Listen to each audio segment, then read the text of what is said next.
ഞാൻ പഠിച്ചത് മലയാള സാഹിത്യമല്ല, ഞാൻ പഠിച്ചത് കണക്കും എഞ്ചിനീയറിംഗാണ്. അപ്പോൾ അരിത്മെറ്റിക്കിൽ ഹയസ്റ്റ് കോമേഴ്സ് ആയിട്ടുള്ളൊരു പാഠമുണ്ട്. അതിന് ഞങ്ങൾക്ക് മലയാളം മീഡിയത്തിൽ പഠിച്ചത്, കാരണം ഇംഗ്ലീഷ് മീഡിയത്തിൽ പഠിക്കുന്ന ആവശ്യമുണ്ടായിരുന്നു. മലയാളം മീഡിയത്തിലാണ് പഠിച്ചത്. അപ്പോൾ ഞങ്ങൾ മലയാളത്തിൽ പറഞ്ഞ ഉത്തമ സാധാരണ ഘടകങ്ങളാണ് ഹയസ്റ്റ് കോമൺ ഫാക്ടർ. അപ്പം ഹയസ്റ്റ് കോമൺ ഫാക്ടർ ഇല്ലാതെ സംഖ്യ ഉണ്ടാകും എന്ന് പറയുന്നത് ഡോക്ടർ ജോർജ് ഓണർക്കും ഇല്ലാതെ ജീവിതത്തിൽ ഒരു സാംസ്കാരിക പരിപാടി ഉണ്ടാകാറില്ല.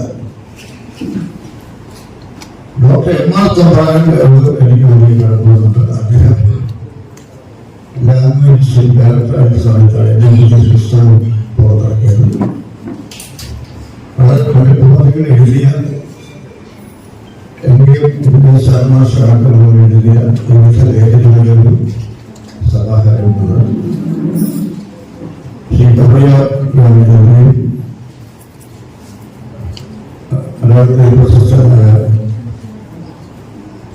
ലേഖനത്തിന്റെ നിരൂപണമാണ്.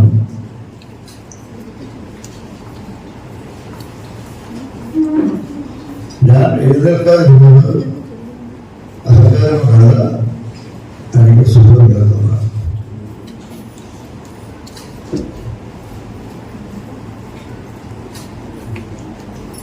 എനിക്ക് ബി ഭാസ്കരൻ മാസ്റ്ററുടെ പേരിൽ കിട്ടുന്ന രണ്ടാമത്തെ പുരസ്കാരമാണിത്.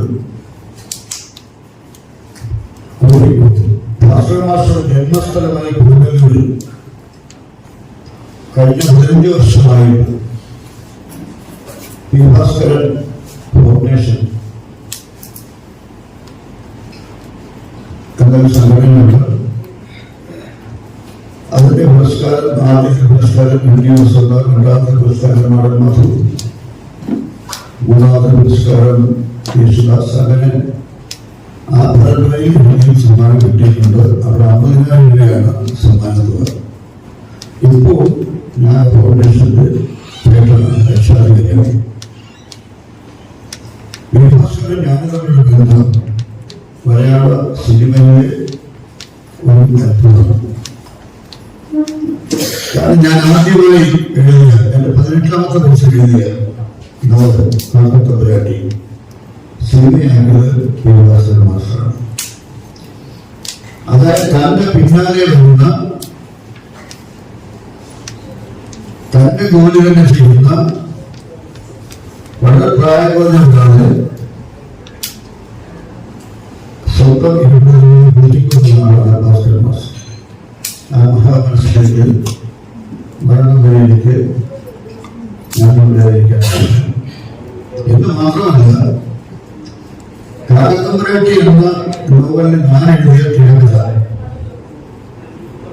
അദ്ദേഹത്തെ വീട്ടിനകത്തും എടുത്തു കഴിഞ്ഞിരിക്കും. അദ്ദേഹം 50 വർഷമായി തൂക്കിൽ ഫാസി സുൽത്താനിന്റെ കെട്ടി മുഹമ്മദ് പാറപ്പുറത്ത് തുടങ്ങിയ പ്രഗത്ഭവതികൾ തിരക്കഥ എഴുതുന്ന ആ സമയത്ത് കാക്കത്തമ്പുരാട്ടി സിനിമയാക്കുമ്പോൾ ഞാൻ സ്വാഭാവികം പ്രവേശിച്ചത് അത് മറ്റാരെങ്കിലും തിരക്കഥയിൽ കൊണ്ടുവരുമെന്നാണ്.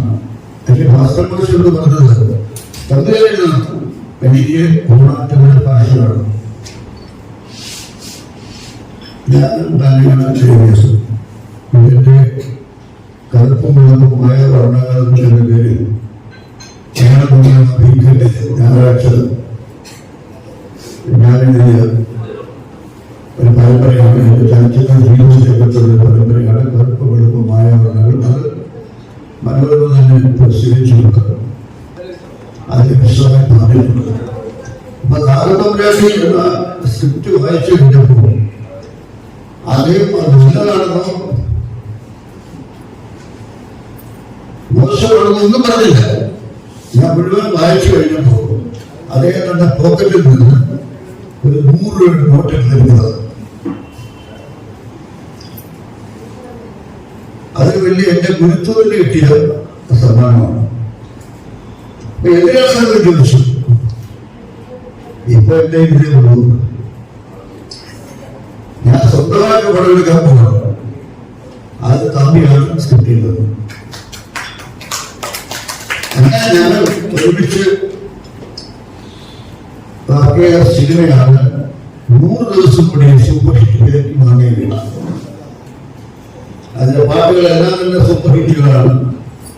എന്ന് മാത്രമല്ല, പി ഭാസ്കരൻ എന്റെ ഗുരുനാഥനെയായിട്ട് ഞാൻ കരുതുന്ന പി ഭാസ്കരൻ മാസ്റ്റർ സംവിധാനം ചെയ്ത വിലയ്ക്കുവാനുള്ള ചിത്രത്തിൽ ഞാൻ എഴുതിയ സുഖങ്ങളുടെ ദുഃഖങ്ങളുടെ എന്ന പാട്ടിനാണ് എനിക്ക് സംസ്ഥാന പുരസ്കാരം ആദ്യമായി കിട്ടിയത്. ഗുരു ശിഷ്യനെ കൊണ്ട് അദ്ദേഹത്തിന്റെ യുദ്ധത്തിൽ പാട്ട് എഴുതിയിരുന്നു. അദ്ദേഹം വലിയ പാട്ട് എഴുതുകാരനാണ്. അദ്ദേഹത്തോട് ഞാൻ ആഗ്രഹിച്ചത് കാരണം വാക്കുകൾ കൊണ്ട് ചിത്രങ്ങൾ വരയ്ക്കാൻ പി ഭാസ്കരനുള്ള കഴിവ് മറ്റൊരു പാട്ടെഴുത്തുകാരനില്ല. വയലാറിനോടും ഭൈരവിയോടുമുള്ള ബഹുമാനം നിലനിർത്തിക്കൊണ്ടാണ് പറയുന്നത്. വാക്കുകൾ കൊണ്ട് ചിത്രം വരയ്ക്കാനാണ് പി ഭാസ്കരൻ. മഞ്ഞണിപ്പൂനിലാവ് കേരാറ്റിൻ കടകത്ത് മഞ്ഞൾ വച്ചു വെച്ച് നീരാകുമ്പോൾ എന്ന് പറയുമ്പോൾ നമ്മളെ ചിത്രങ്ങളാണ് മനസ്സിലാക്കുന്നത്. അമ്പലവഴിയിൽ ഒരാത്തറയിൽ കൈക്കുമ്പിളിൽ 4-5 പൂക്കളുമായി കിണറിൽ മണിയുള്ള കാലുകൂർത്തിരിക്കുന്ന സന്യാസിക്കാണ് ഞാൻ. അപ്പോഴും ആ ചിത്രം നമ്മൾ അമ്പലവരും ആത്തറവരും എല്ലാം നമ്മുടെ മനസ്സിൽ വരും. അദ്ദേഹത്തിന്റെ പേരിലുള്ള ഈ പുരസ്കാരം കിട്ടിയത് വളരെ സന്തോഷമുണ്ട്.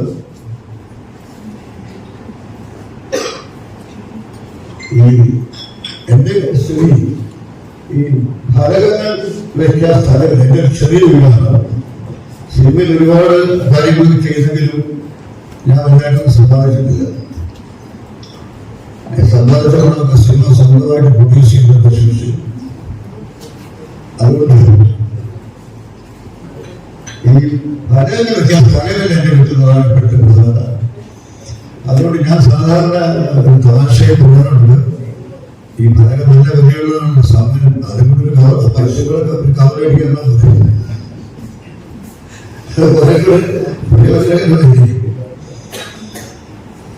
എന്തായാലും ഈ സുഹൃത്തുക്കളോടൊപ്പം ഈ വേദിയിൽ പങ്കെടുക്കാൻ എനിക്ക് വളരെ സന്തോഷമുണ്ട്. നവഭാവന എന്ന പേര് വളരെ മൂർത്തമാണ്. നവനവകളായ ഭാവനകൾ ആണ് ഏതൊരു കലയെയും കലാപ്രസ്ഥാനത്തെയും വളർത്തുന്നത്. മാറിക്കൊണ്ടിരിക്കണം. നമ്മുടെ ചിന്താഗതി മാറിക്കൊണ്ടിരിക്കണം.